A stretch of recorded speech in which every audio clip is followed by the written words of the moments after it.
স্বার্থপর মানুষকে তুমি কখনো বোঝাতে পারবে না যে সেই মানুষটা স্বার্থপর। উল্টো তারাই তোমাকে প্রমাণ করে দেবে যে তুমি স্বার্থপর। জীবন কারোর জন্য থেমে থাকে না। জীবনকে কারোর জন্য থামিয়ে রাখাটা হলো সব থেকে বড় বোকামি। অপমানকে হেসে মানিয়ে নেওয়ার ক্ষমতা একমাত্র সরল মানুষগুলোর মধ্যেই বেশি থাকে। একটা কথা কি জানো তো, সহজে পেয়ে গেলে মানুষই হীরা কেউ কয়লা ভাবে। জীবন রাঙাতে কোনো রং তুলির প্রয়োজন হয় না, শুধু প্রয়োজন হয় একটা ভালো জীবন সঙ্গীর।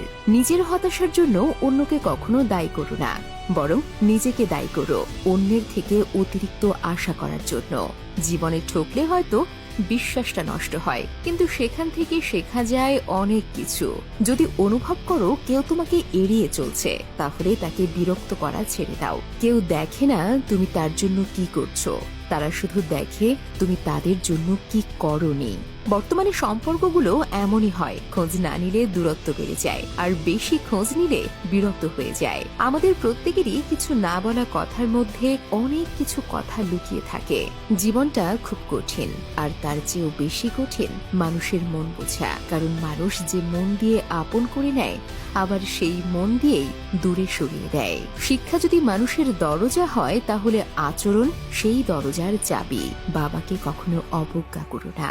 বাবা যতই গরিব হোক, বাবার মতো শক্ত হাত এই পৃথিবীতে আর কারও নেই। অন্যের জন্য না মরে নিজের জন্য বাঁচুন। যারা আপনার গুরুত্ব পাশে থেকেও বোঝে না, তাদের কাছে আপনি অনেক আগেই মৃত। তাদের কাছে নতুন করে অবহেলা ছাড়া আর কিছুই পাওয়া যায় না। তাই নিজের জন্য বাঁচার চেষ্টা করুন। নিজের ভালো লাগাগুলোকে, নিজের ইচ্ছেগুলোকে পূরণ করুন। আপনার চাইতে বেশি ভালো আর আপনাকে কেউ বাসতে পারবে না। অন্যরা তোমাকে কিভাবে দেখে সেটা গুরুত্বপূর্ণ নয়, গুরুত্বপূর্ণ হলো তুমি নিজেকে কিভাবে দেখছো।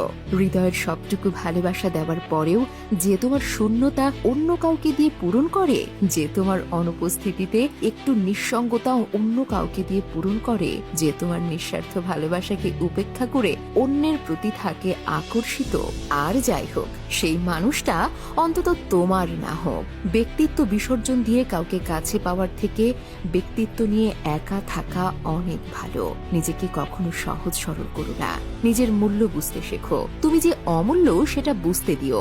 কমপক্ষে এটুকু বুঝিয়ে দাও, চাইলেই তোমাকে পাওয়া যায় না। তুমি যদি তোমার ভালোবাসার মানুষটার বড় বড় ভুলগুলো ক্ষমা করতে না পারো, তাহলে তাকে ভালোবাসার যোগ্য তুমি নও। মানুষ তো তাকেই ভালোবাসে যে তাকে কষ্ট দেয়। মানুষ তাকে কখনোই ভালোবাসতে চায় না যে তার জন্য কষ্ট পায়। পরের প্রশংসা পেতে হলে অপরকে প্রশংসা করতে শেখো।